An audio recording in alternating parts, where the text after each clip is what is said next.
Welcome to the Politics of Everything. I'm Amber Daines, your host and podcast producer. This is a half hour of power, a podcast dropping every week where I unpack the politics of everything, from money to motherhood, nutrition to narcissism, startups to secularism, the environment, quality, and much, much more. Our guests are seasoned in the field or topic of their choice, even if you've not heard of them yet. This is a non-partisan show. So while I love exploring varied views and get a buzz from a healthy debate of ideas, this is not a purely blue, white, green program. Please subscribe, tune in and enjoy the politics of everything. Customer service can make or break a brand in terms of its reputation and its longevity. Today, I'm speaking with Jaquie Scammell, who's Australia's leading expert in customer service. She's a sought-out speaker, an author, a founder and CEO of ServiceQ, helping organisations reimagine the future of service through mindsets and behaviours. Her work is based not just on theory, but also 35 years of customer service experience translated to practical tools for individuals to take on and apply. She is the author of a book called Service Mindsets and a multi-award-winning Service Habits Second Education book, and a regular blogger and media commentator. It's such a big topic and something that impacts us all. So I'm really excited to have her on the show discussing the politics of customer service. Welcome, Jaquie. Thanks, Amber. Thanks for having me. Podcasting remotely can be challenging, but it doesn't have to be. Since day one of the politics of everything, I have relied on Zencastr's all-in-one solution to make the process quick and painless, the way it should be for those of us who just love great content and want to get our ideas out into the world. If you know me, I'm obsessed with quality in terms of my guests, my sound, and everything about my show has to be great the first time. I'm time poor. It's so easy to use Zencastr. I'm not tech savvy and you don't need to be either. There's nothing to download. Just click on the link and off we go. Zencastr is all about making your podcasting experience easy, and with everything from local recording to automatic post-productions now in their toolkit, you don't have to leave your browser to get that episode done, and done fast. I have a special offer for you, and hopefully you can experience what I have with Zencastr. Go to zencastr.com/pricing and use my VIP code, the politics of everything, all lowercase and one word, to get 30% off your first 3 months of Zencastr Professional. How good is that? I want you to have the same easy experiences I do for all my podcasting and content needs. It's time to share your story. Okay, young Jaquie, did you think you'd be in retail and customer service and that kind of world when you were younger? What did you dream of, and can you join the dots of your career for us? Yeah, definitely not. I wanted to be a performer. I had visions of being on the stage. Singing, dancing, acting, all of it? All of it, all of the above. And my school years reflected that. You know, I loved music, I loved drama, I loved dance.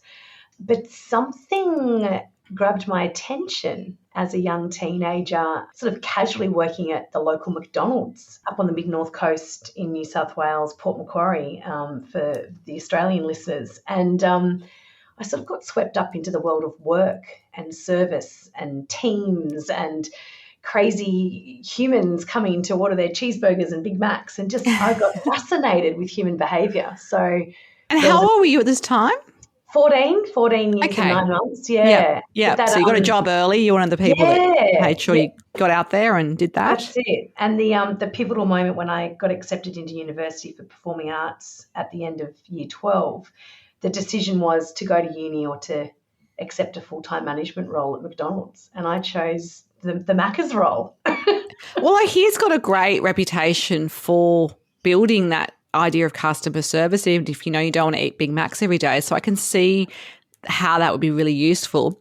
What in your mind makes really great customer service in the day and age of 2024? It's very different to sort of, you know, bygone eras. I'm thinking department stores in the 50s and 60s where people used to be, you know, served in person. That's the only way to get your stuff done. Obviously, that's changed and evolved a bit. What do you think makes people's customer service experience sing in this day and age? Well, if we follow the theme of looking back and thinking about the good old heydays of service, you know, the 80s and the 90s, when things were less complex, the digital landscape wasn't as advanced as what it is now. You know, there was always this sense I felt back then that people were generous with their time, and service was something that was very much people aspired to deliver good service. And I think somewhere along the way over the last few decades, and particularly in the last sort of 5 years or so, we've dimmed our light on this term. I mean, you think about the term customer service, it doesn't exactly evoke the same enthusiasm, in my opinion, that perhaps it once did. And, you know, we mediocre service, particularly in this country, is rampant, and very few brands stand out for their service. And quite frankly, you, me, Amber, and all customers, we've become quite accustomed to poor service. So, and I think there's many, many reasons why this is the case, but one of the reasons is because we can get our problems solved, we can get our products and services from lots of different mediums now, from machines, from robots, from online services, without even speaking to a human. And I think, you know, too much of a good thing is never good, or too much of a thing is never good. And there's a little bit of an imbalance perhaps. And maybe the book I've just released and this conversation is really about how do we bring that back, and maybe look back to some of the great, you know, lessons and primary ways of taking care of people in the 80s and the 90s in service environments, and hold on to some of those techniques and approaches. Yeah, I agree. And we can all probably think of examples of that as well.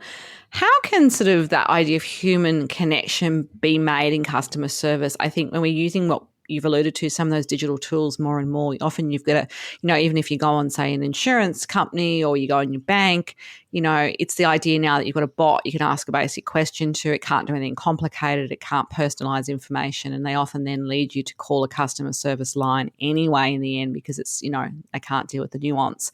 But that human connection seems to be removed, and maybe we're being conditioned to do that because businesses are cutting costs and so forth. But when you do have a fabulous experience of human connection, you remember it maybe because those touch points are so rare. What's your view on that?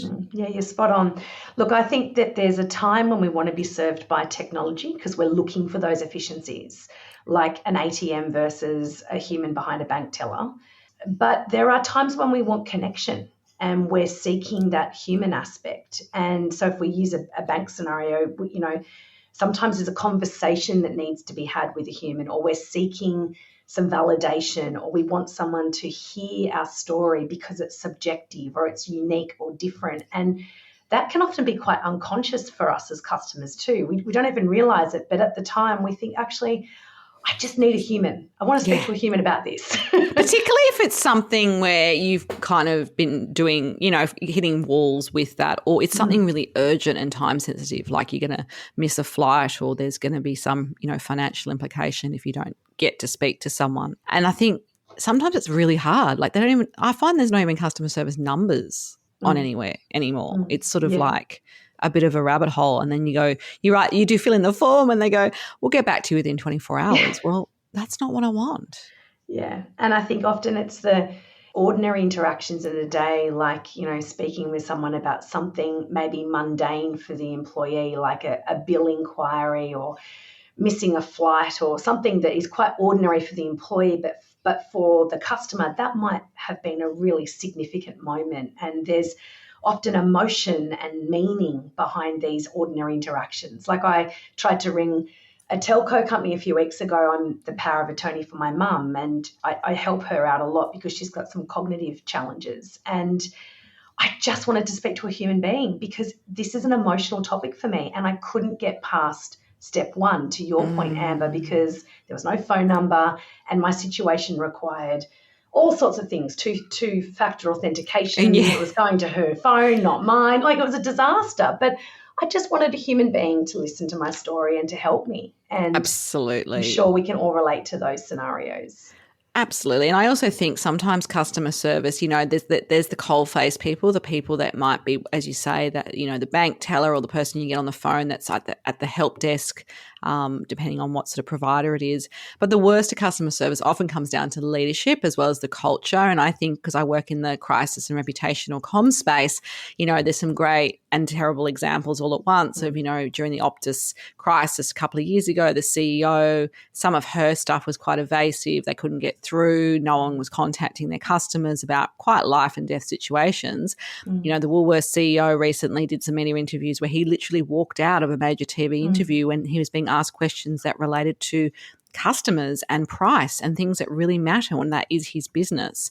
How can that be shifted and shaped better? Because often that cascades down into the experience you might have at that coalface. Yeah, one word, humility. Service is all about humility. And I think when it comes to service leadership, it's about remembering that as leaders, we're there to serve our people and our customers. And, it's not about self-serving. It's not about, making a statement of who's wrong and who's right. At the end of the day, it's about, transparency, owning up to what problems or what's happening and getting on with the job because the customer is in pain or needing some solutions. And the problem with humility is often there's not a lot of recognition. We could be doing some great things behind the scenes. We could be leading in ways that is really admirable, but often there's not a lot of praise and recognition for those quiet, humble leaders. But actually, that's exactly what we need. It's sort of like, when you're in traffic and you let someone in front of you in and you've been waiting for ages to get around that roundabout and you let them in front of you and they don't give you the wave. Oh, yeah. Yeah. It's like the idea of letting someone in front of you, even if they don't give you the wave. Yeah. And doing it because there's a willingness to serve, there's a willingness to do good and put the people who you're serving in the center of decision-making and communication. So I think when you tie this conversation back to service leadership, there's an opportunity for all leaders to really look at the balance of ego and humility in their daily actions and conversations. And that's the core of service. And then what would be an example of that in action, do you think? I mean, it's a good sentiment. I think we understand it. But, particularly, obviously we're all human, right? So, yes, you're having, as a customer, you might be having a bad day, but that person that you're speaking to, they might be going through a major health crisis or, a family breakup or something. And so, yes, they're doing their job, but we're not just our job. So how do you bring humility into a situation so that people are happy with the resolution? You do your job, but there's a bit of a mutual understanding there. What would you say? Yeah, it's this sort of balance of being the professional because you're in that moment providing a service for someone who's paying for it versus, none of us want to accept or tolerate, abuse or poor behaviour. But remembering that we are the professional in that moment. And professionalism is, and with humility is about knowing how to use the right language, not blaming people, not providing excuses and reasons why, but just using empathy statements like, I understand your frustration. I can see this is really challenging for you. Let's get on with fixing the job or fixing the problem. And it's about being what we call above the line and showing behaviours with language and soft skills in your actions that actually shows people where we're going to help you. And we're going to help you in a way that makes you feel seen and heard and makes you feel that you're important, regardless of who's at fault here, because you're our priority right now. So I think it's very tangible with things like the way we speak, our vocabulary, and our actions in, are we leading or are we playing, the blame game? Yeah. And the other thing is even just sometimes, and I know I imagine in customer service, I've actually never worked in a call center, but you sometimes have a script. If something's so scripted that you just can tell that they're reading it and they're not really listening to you, I think being listened to sometimes, and even if someone, like some of those examples you gave then, has said to me when I've had a frustrating thing like my internet's down or whatever it might be, and I've called the service provider and I've just explained, oh gosh, I have a major proposal, I can't even send it, and having them just go, oh, that sounds terrible. Let's try and make your day better and fix that quickly. Like just, being a little bit engaged in the conversation and then getting on with it, of course. But I think that's just really made me my kind of, I guess, antagonism has gone down, even if I've had frustrations for hours and, they just happen to be the first human who gets that call from me. Absolutely. And it's just seeing the human first before the problem or the result or the outcome, and just maybe even slowing down a few beats and just really testing some assumptions that you're bringing into what might be an ordinary, mundane scenario, and remembering that on the other end of the phone, in your example, Amber, there's someone that is really hurting right now. They're frustrated and this is a big deal for them. Yeah, so just absolutely. slowing the whole process down and seeing the human first. Technology is inevitable, and things like generative AI and bots are big in customer service. I work with lots of clients who that's a core part of how they integrate everything from claims processing, say in insurance, through to day-to-day basic FAQs and things like that people might be seeking. How do you see it playing out so that customer service remains, I guess, something that all generations and all people, especially those with disabilities, for example, can access? Because I think AI can be really good and helpful. It also can be challenging if it's not something you've grown up with or you feel comfortable with as well. How do you think that can kind of be balanced, if you like? Yeah, and that's the key word, balance. I think that the best way to approach this era that we're in now, where AI is speeding ahead at lightning pace, is to take a step back and think about where are the touch points where our customers are going to want AI/technology touch points, and where are they going to want the human touch points. And, I've heard it said that AI is as good as, the average doctor, where it can provide, some sort of diagnosis or prescription, or AI is as good as the average lawyer, where it can look at probability and risks. But we need to remember that service is about more than average, and it's about being better than average. And I don't want to live in a world of average. I want to live in a world where there's wow and there's outstanding and there's moments that make me feel special. And that's where the human piece comes in. So I think AI is brilliant for providing knowledge and information because of the synthesizing process and the way it can, find and access information very quickly. But humans, we bring wisdom. And wisdom comes from experience. Wisdom comes from knowing yourself, knowing scenarios and situations, reading a room, reading a human being's face or their body language. And we've got to strike a balance where both can coexist. And I think that it's a really important time for individuals, leaders, people where they've got a responsibility with AI, maybe they're providing a service with AI, to take a step back and go, if I'm using humans in any of my touch points, then they better be really good at being human, because the AI stuff is going to be really good at the knowledge, the processing, and getting information to people quickly. Absolutely. Yeah. No, I love that. Changing our conversation a little bit, what at the moment is your number one business tool or hack that you're loving, and how's it helping you either in business or in your day-to-day life? Oh, see, I'm a bit analog, Amber. That's okay. So do I have a pen and paper in front of me as we speak, making notes? But I actually live my life through hacks. Like just before we got on, I gave myself 60 minutes to finish a program for a client. So, I put my timer on and give myself 60 minutes. Like that's like the tiny little hacks that I do throughout a day, versus Evernote is a tool that I use all the time to collect my thoughts. I might see an amazing scenario or a story out there between an employee and customer, and I'll grab that story and just pop it in my Evernote on my phone, and it's there for later. But yeah, I love a good old-fashioned journal too. And so one of my business tools that I use every morning is I pull out my journal and my pen and I sit down before I start the day, before I even turn a computer on, and I just think about, what are my 3 non-negotiables today? What are the 3 things that I want to achieve before the work day throws some curveballs and everybody else's importance becomes the priority. Yes. No, I get that. And I think that's a really important habit. All these things are habits, really, aren't they, that really set up for our day and help us sort of win at life, if you like. What's been your biggest life lesson to date, and what has it taught you? I think my biggest life lesson is the importance of letting things go. And it's a daily practice, but it's probably the most powerful.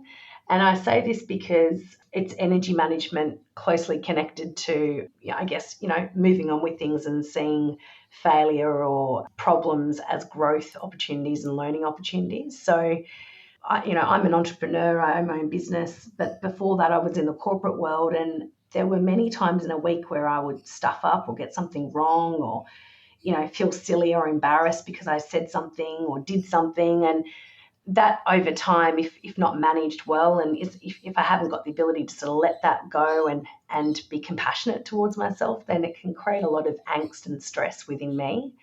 So I find I'm a better person to be around and a lot lighter by building some muscle and fitness in letting things go, seeing the learning, making a little note, maybe in my journal, reflecting on it, and then getting on with it. Yeah, great. Love it.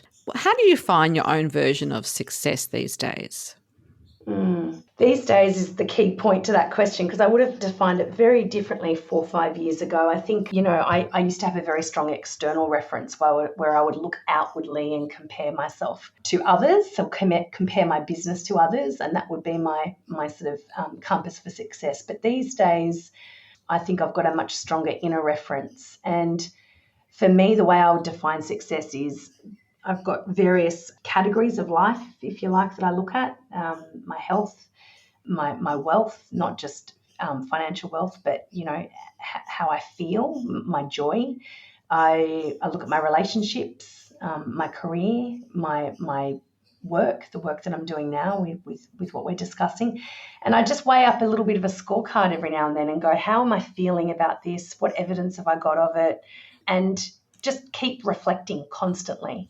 So for me at the moment, my version of success is various forms, but the way I keep checking it is regularly, and I've got some accountability people that I hang out with, and people that are good mirrors as well, Amber, that sort of reflect back to me and go, you know what, think you're being a bit hard on yourself, or actually see how far you've come. Yeah, so yeah, that's great. Excellent. And just a final takeaway message for everyone listening on the politics of customer service. I think customer service is a term that needs to be reimagined, and I'd encourage everyone who's listening to think about service as a function of society, and one that we're all a part of, and one that we can all create. And the truth is we're all serving each other in some shape or form, and it's a big part of what shapes our society and our ethical compass and norms in how we walk around and feel about our community and our towns. So yeah, I'd encourage people to reimagine the term customer service and think about it just as service. Great. Awesome ideas in there. And of course, if you do want to find out more about Jaquie or grab her books, there's some details on the show notes. Until next time, do take care. Thank you. Thanks so much for listening today. If you've enjoyed the politics of everything, I thrive on your feedback. So please add a short review and share the podcast with your network through Apple, Spotify, and all the usual suspects. I'm always on the hunt for new and diverse guests, so if you or someone you know has a fresh idea you're busting to get out there, please email me at amber@amberdanes.com, and my crew will get back to you very soon.